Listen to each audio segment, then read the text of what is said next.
Blessings and welcome back to my channel.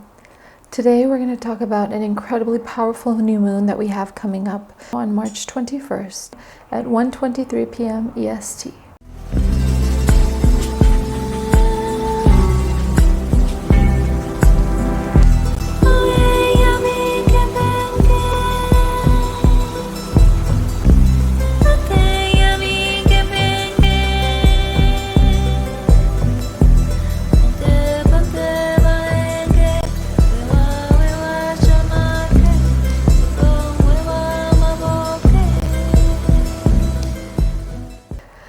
So this moon is a really powerful one. It is the start of the astrological new year. We're going into tropical Aries, which is hexagram 25, and sidereal and Vedic Nakshatra of Uttara Bhadrapada. And to start off talking a little bit about this Aries energy that we're experiencing, we have quite a few planets in Aries right now, so there's a lot of fiery, assertive, ambitious energy overall.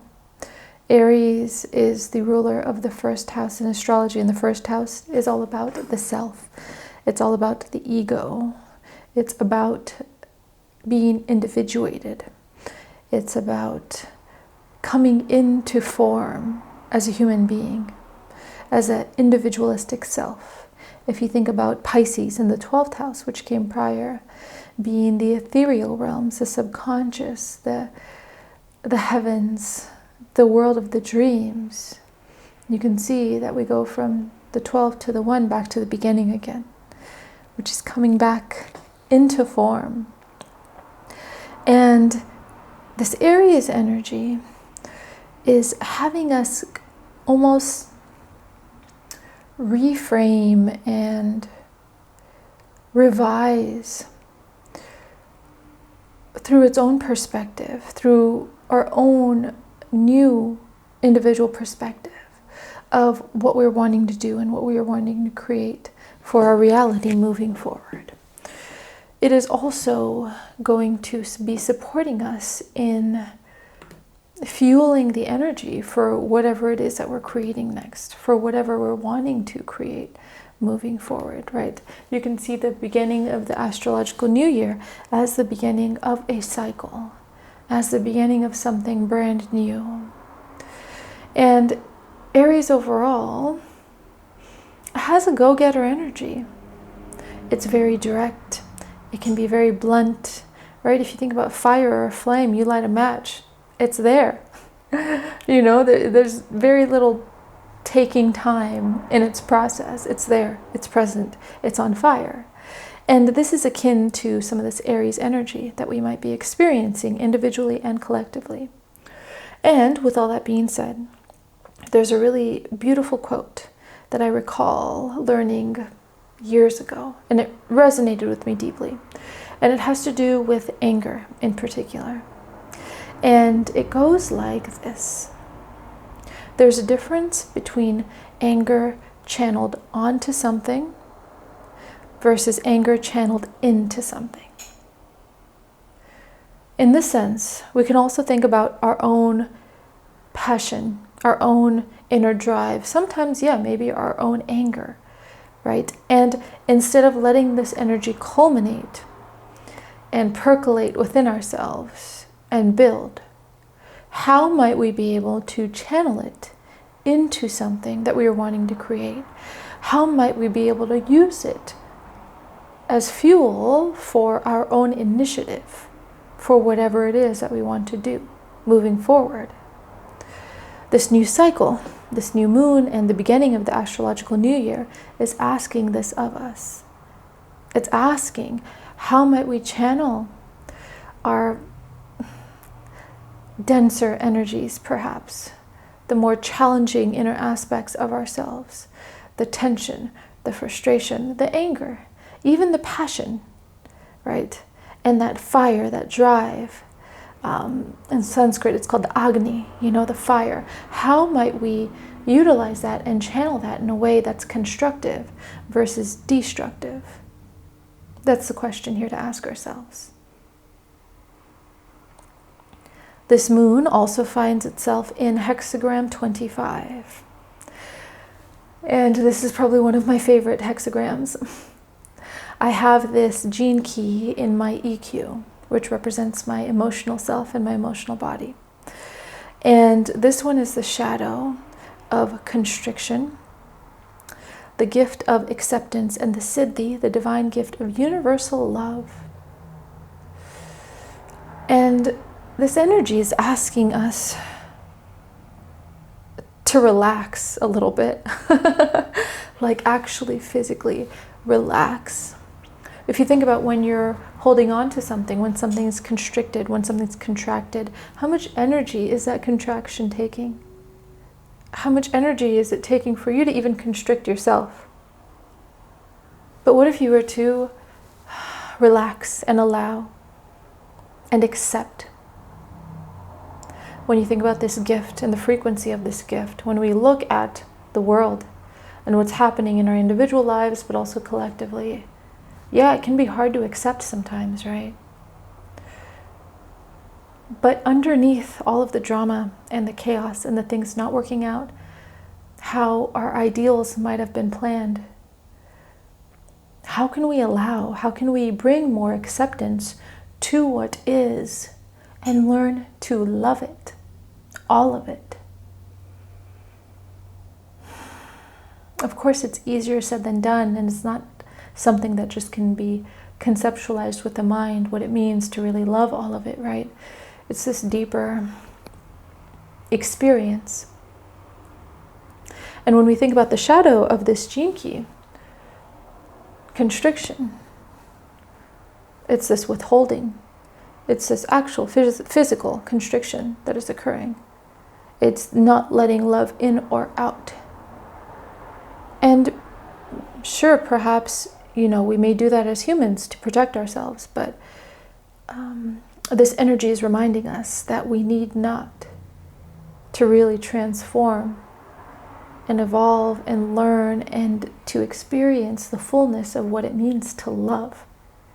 Truly love, not a love of the mind or the definitions that we put onto love, but what love is from an embodied perspective. In the human design system, this gate is connected to something called the mystical way. So in that sense, this gate, this key, this hexagram has a deep connection to spirit. It is also the gate that's connected to all inanimate objects. So it's like if everything were to have a design, it would have that activated. So you can see that there's something there that's beyond all of our ego identification, beyond our books and our stories and our judgments, or any imposed ideologies of what we think love should be, right? Even beyond thought itself. This key is asking us to really accept our realities, accept what is here, accept what is present so fully and so deeply. And it's not something that's done with the mind, because we can talk about it all we want. But it's a different story and a truer story when it's done with the body. And you can feel your shoulders relaxed back. And you can feel your belly soften. And your jaw unclench. And your heart be open to the world and what is here. So Gene Key 25 is asking us to explore how much we can accept what is from a place of love, from a place of embodied love, not just the mind convincing itself, but really going deep into your being, deep into the soma, deep into the body, into the space of the heart, and allowing everything that is on a really, really deep level to let more love in. Through the intelligence of this mystical way, this key is also very connected to the energy and the frequency of spirit. And this is the spirit that is underlying within and without all of these things, right? All of the physical material things in form. It's this kind of love, this kind of expansiveness, this kind of vastness of the frequency of love through the connection and the awareness of spirit. From a Vedic and sidereal perspective, the moon is in the nakshatra of Uttara Bhadrapada. And this one is ruled by a deity called Ahir Budnya. And Ahir Budnya is actually a sea serpent, also known as the dragon of the depths. Being raised mostly Hindu, 34 years old now, I had no idea that there were dragons in the Hindu Brahmic Vedic cosmologies, which is so cool. Of course, I'm familiar with dragons in many other cultures, but it's very interesting to read about dragons in the Vedic culture. There's a lot of snakes, not too many dragons, but this one is connected to this dragon of the depths, and it has the ability to bring the cosmic rain. Uttara Bhadrapada has this energy of being able to discern very keenly. It's very fertile as well, right? It's the energy which brings the rains and allows the ground to sprout new roots. So there's something that's very cleansing about it as well. There's a cleansing energy and there's a fertile energy in this placement and in this nakshatra. And one thing about this is that it also requires seclusion. I kind of think of it as the sage in a way that takes time away from everyone in order to go up on the mountain and reflect and recalibrate. This is the kind of frequency that this nakshatra reminds me of. Overall, with this energy, it's also bringing forth a warrior spirit, a spirit of resourcefulness, a spirit of power, a spirit of knowledge and wisdom that comes from the depths. The themes around occult knowledge and psychism and intuitive abilities and meditation are also part of this nakshatra. So this is a great time to practice or implement any of those tools or any of those things. So it's asking us to pull from the well, pull from the depth in order to nourish. And finally, a really significant transit that we have coming up.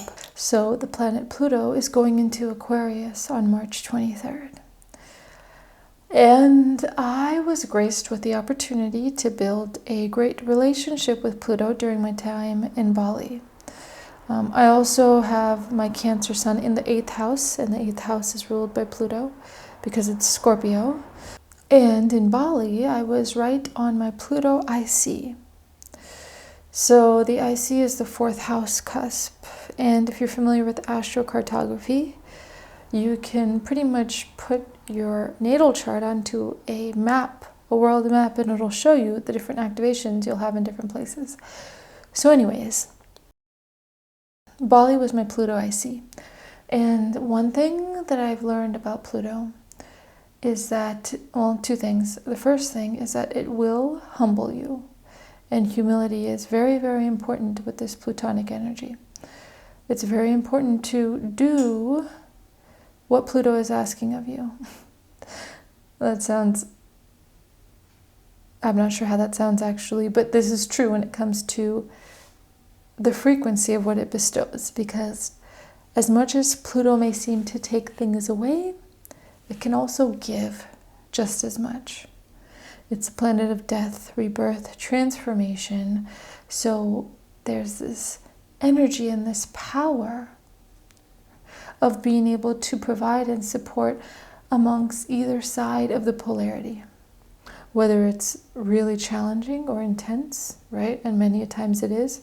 The challenge brings a lesson that we need to learn. It shows us something that we need to do. And then in turn, when we meet that lesson, that event, whatever it is, with surrender and humility, we are bestowed gifts which are equal and opposite to the intensity of the challenge. This is the power of Pluto. So Pluto is also a generational planet, meaning that it has a very, very long orbit. And because it has a longer orbit, it stays in a sign longer than most of the other planets do. In this case, it's going to be in Aquarius for about a little over 19 years, 19 to 20 years. And Aquarius is a humanitarian sign. It rules the themes of the collective, right? The 11th house is the energy of the collective. It's also the energy of hope and the frequency of philanthropy. So Aquarian energies are naturally inclined to look at the bigger picture when it comes to worldwide events and perspectives and things that are occurring. It's not as individualistic. But because of this worldwide perspective, this Aquarius energy can also be very detached. The Aquarian symbolism is the water bearer, which is interesting. It's an air sign, but it's holding water. And the representation is the water that the gods are providing both to the spiritual and the physical realm in order to nourish and support. So there's this natural energy of giving and feeding and regenerating in this archetype. So with Aquarius and Pluto, when you think about the planet of death, rebirth, transformation, intense challenges, but also intense gifts, right? And being able or willing or just giving, bestowing these really grand offerings to humanity mixed with Aquarius. Aquarius is also ruled by Saturn. In traditional astrology and in more modern astrology is ruled by Uranus. So there's a lot of energy of teaching, of learning, of innovation, of technology. I can only imagine the advancements we're going to see in the technological fields. I mean, it's already coming out with all of this AI, Chat GPT, and it's fast, right? If you look at like the past couple years, none of this was really a thing. Maybe it was underground. Maybe these, the people in the tech industry ahead of their time had the awareness of it. But all of this AI, like the AI imaging software, there's so many other ones where we're seeing how fast information and data and a feedback loop can be created from the human to machine, right? And then on top of that, the product that the machine can create and give back to us and provide us with based off of what it's being fed by human information. So it's very interesting to see how fast all of this is happening and how fast all of this is going to keep on happening, especially the next 19 years. But overall, it's really going to change the way that we're communicating on a global scale, not just with one another from a collective global network, but also with how we're connecting with each other on our day-to-day, and the tools that we're using and the technology that we're using. And I think it's going to change the way that we perceive as well what collective consciousness is, what philanthropy is, how money works, especially money. Pluto, yeah. How we deal with our challenges, how we deal with our densities, our internal and external. So it's really going to be a significant change. And it begins, according to the tropical astrological calendar, on March 23rd. So we have a few days. I think if you have any placements at the beginning degrees of Aquarius, so that would be Man, my grandmother actually, she's born on the 22nd of January. That would be around then. Of course, look at your natal chart to confirm. But if you have any placements around that, it's going to be, you're going to feel it. And I can't say really whether it's going to be good or bad, right? I think it can be both. It's really relative based off of your own unique expression and your own design and the way that you relate to the world. But these are things to look out for. So look at your chart, see if you have any placements, any planets at the beginning degrees of Aquarius. And that'll give you an idea of how this transformation might be taking place in your life. So thank you all so much for your presence. Thank you for being here, and thank you for watching my channel.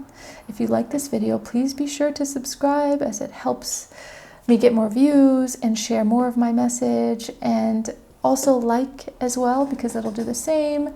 And if you subscribe, you can at least stay in touch and in tune with the rest of my offerings and my videos moving forward.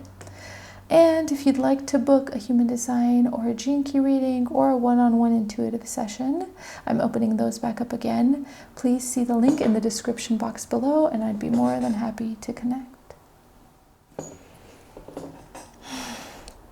I am sending you all the blessings for this astrological new year.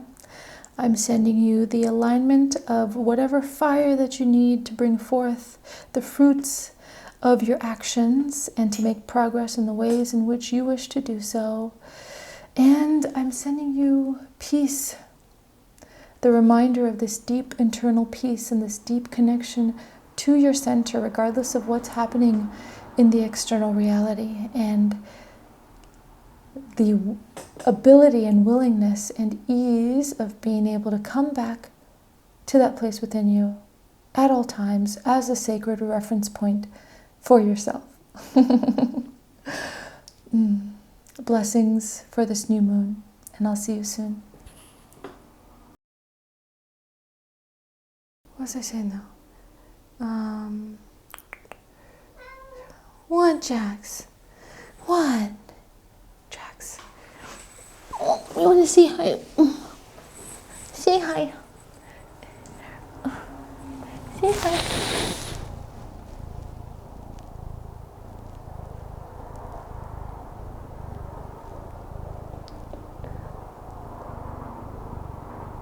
I love him so much. Can you hear his purr?